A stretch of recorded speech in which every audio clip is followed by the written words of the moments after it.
Oke, ini adalah video part keempat dari series konsep proteksi. Nah, di video sebelumnya saya sudah jelaskan terkait dengan jenis-jenis asuransi jiwa itu apa saja, di mana salah satunya adalah ada asuransi unit link. Dan di video kali ini saya akan menjelaskan bagaimana konsep kerja dari unit link. Kenapa preminya bisa tetap flat dan untuk apa ini sebenarnya investasi yang ada di dalam unit link. Tetapi sebelum memulai, saya akan menjelaskan terkait dua istilah terlebih dahulu yang teman-teman perlu pahami supaya nanti bisa lebih gampang untuk memahami konsepnya ya. Yaitu yang pertama adalah istilah premi. Premi adalah nominal yang perlu disetor secara rutin oleh nasabah atau oleh pemegang polis supaya bisa mendapatkan perlindungan dari perusahaan asuransi, dari asuransi tersebut ya, jadi harus dibayar secara reguler. Nah, kemudian yang kedua, itu ada istilah namanya biaya asuransi. Biaya asuransi ini adalah biaya yang dibutuhkan untuk diterima oleh perusahaan asuransi supaya bisa memproteksi si nasabah, di mana biaya ini biasanya akan selalu berubah ketika risiko meningkat. Ya, jadi misalkan tahun ini kita berusia 30 tahun, gitu ya, biaya asuransi misalkan di angka 1 juta.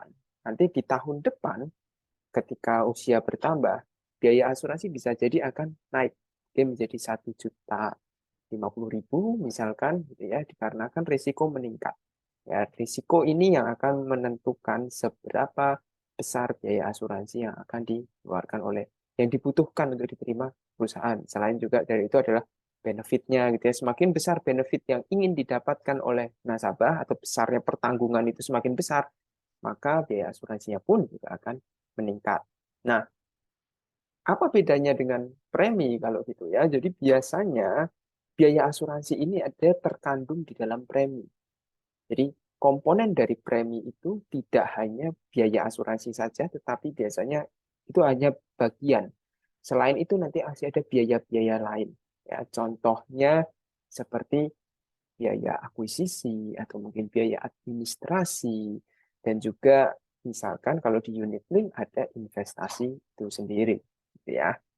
Nah, ini saya akan mulai tunjukkan kira-kira bagannya seperti apa ya. Di sini kita bisa melihat ada sebuah grafik yang vertikal itu nominal, horizontalnya usia ya. Kira-kira biaya asuransi itu gambarannya seperti ini. Ya, jadi seiring usia bertambah, maka biaya asuransinya nominalnya pun akan meningkat. Ya, dan di asuransi yang sifatnya tradisional seperti kemarin kalau saya jelaskan asuransi jiwa yaitu term life, itu preminya akan mengikuti biaya asuransi. Begitu biaya asuransi naik, maka preminya akan ikut naik. Makanya orang yang mengambil asuransi term life, biasanya preminya itu nggak akan flat. Dia akan selalu nanti naik mengikuti biaya asuransinya. Nah, tetapi untuk unit link, itu pada saat pertama kali membuka, misalkan bukanya di usia 30, maka awal itu akan langsung lebih tinggi dari biaya asuransinya. Tetapi setelah itu akan flat.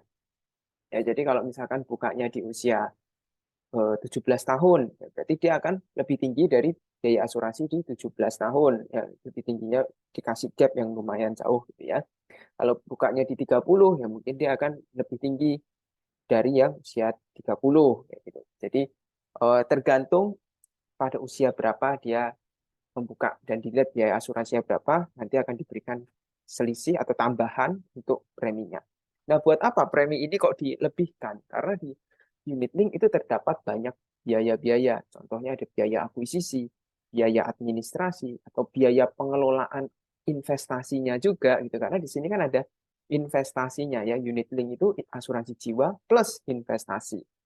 Artinya akan ada orang yang mengelola investasinya ini, seperti reksadana. Kalau teman-teman belum tahu reksadana, mungkin bisa pelajari, cari di YouTube atau di media-media sosial atau di materi manapun sudah cukup banyak ya reksadana.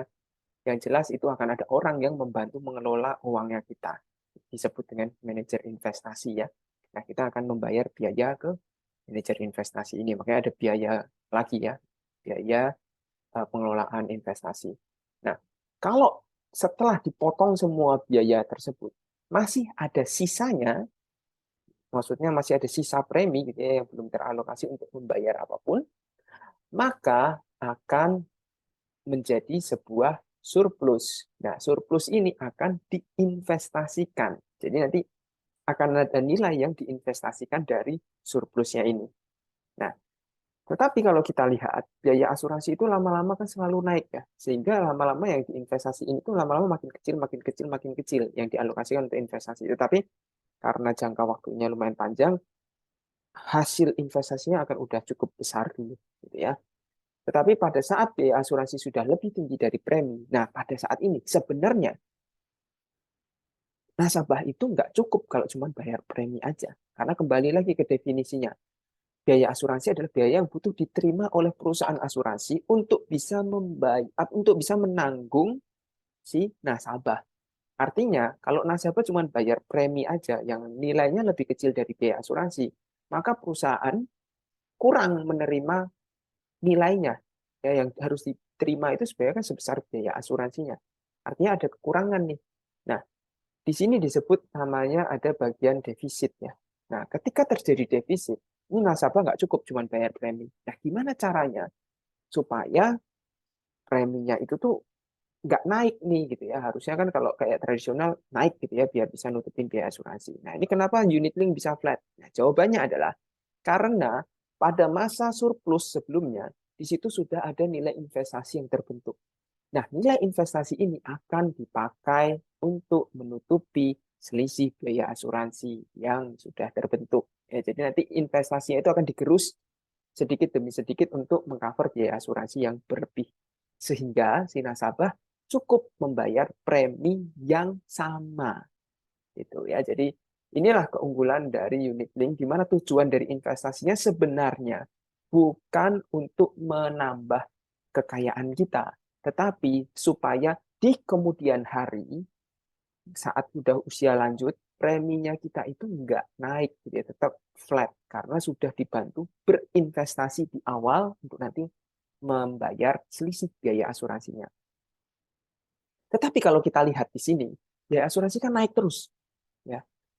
Dan kalau naik terus artinya pada suatu titik, suatu waktu atau satu tahun nanti nilai investasinya itu akan habis. Nah, kalau nilai investasinya habis, pertanyaannya, bayar premi aja, apa yang terjadi? Kan biaya asuransinya udah nggak bisa ditutupin lagi sama nilai investasi, artinya tetap ada kekurangan. Nah, pada saat ini terjadi, maka nasabah diwajibkan melakukan yang namanya top up, atau bisa jadi perusahaan akan menaikkan preminya. Jadi tergantung ya, ada yang preminya dinaikkan, ada yang nasabah diminta top up. Top up itu apa? Top up itu nasabah diminta setor ke kantong investasinya tadi supaya ada slot, ada stok investasi lagi yang bisa dipakai untuk membayar biaya asuransi yang berlebih tadi yang tidak tercover ya. Nah, oleh karena itu dari sini mungkin muncul pertanyaan, loh kalau gitu artinya preminya meskipun flat tapi sebenarnya yang dibayar nggak selamanya flat dong, atau buat sisi nasabah malah berarti seakan preminya nggak flat dong. Ya, betul. Jadi flat ini hanya selama nilai investasinya masih ada dan cukup untuk membayar biaya asuransi. Kalau sudah tidak cukup, ya perlu top up. Gitu ya. Artinya apa? Sebenarnya mau produknya unit link, mau produknya tradisional, sebenarnya yang dibayar adalah biaya asuransinya. Ya, biaya asuransi itu harus tetap bisa dibayar. Nah, oleh karena itu, biasanya apabila manfaat dari proteksinya sama, saya akan menyarankan orang tersebut untuk mengambil yang tradisional apabila orang tersebut sudah bisa investasi sendiri ya. Karena kalau orang tersebut mengalokasikan uangnya yang misalkan ini tadi pertama kalau pakai unit link misalkan preminya 1 juta, padahal kalau pakai tradisional misalkan hanya 500.000. Nah, dia bisa, sorry, mungkin biar angkanya lebih gampang dibedakan. Misalkan kalau tradisional 400.000, berarti kan ada selisih 600 ya. 600 ini bisa dia investasikan sendiri, sehingga nilainya jauh lebih besar. Dan kalau dia kelola sendiri, sebenarnya nanti dia bisa pakai untuk membayar biaya asuransi pada kemudian hari nanti ketika dia sudah tidak bekerja, misalkan. Ya, jadi seperti membuat unit link sendiri, tetapi full kontrol dalam diri dia. Nah, tetapi apabila orang tersebut tidak terbiasa investasi ataupun mungkin pernah bisa investasi tetapi kurang disiplin, nah itu bisa menggunakan unit link supaya dibantu atau dipaksa berinvestasi sedari dini. Ya, kenapa kok tadi saya kalau yang orang bisa investasi sendiri mending invest sendiri bukan pakai unit link, karena kalau invest sendiri biayanya kecil. Ya, kalau di unit link tuh banyak potongan-potongannya, biaya akuisisi, biaya administrasi, biaya pengelolaan investasi, di mana itu potongannya lebih gede dibandingkan kalau kita investasi sendiri. Ya, tetapi kembali lagi, kadang juga kita perlu bandingkan terkait dari sisi preminya dan manfaatnya. Bisa jadi juga ada yang tradisional, tetapi preminya dengan yang unit link sama. Nah, kalau seperti itu ya, mending ngambil yang unit link karena akan flat gitu ya. Kalau yang tradisional preminya dari awal sama padahal manfaatnya sama gitu ya. Yang tradisional naik terus, yang unit link flat ya mending yang unit link. Jadi kita pilih yang tradisional apabila manfaatnya sama, tetapi preminya yang tradisional lebih rendah di awal dan ketika kita estimasikan kita bisa investasikan sendiri hasilnya akan lebih optimal. Ya, dan ini teman-teman bisa bandingkan. Itulah pentingnya bagaimana kita melakukan analisa dan memahami konsep ini supaya kita tidak salah mengambil asuransi dan bisa mendapatkan yang preminya optimal atau yang ideal buat kita semua. Oke, itu untuk video part keempat ini.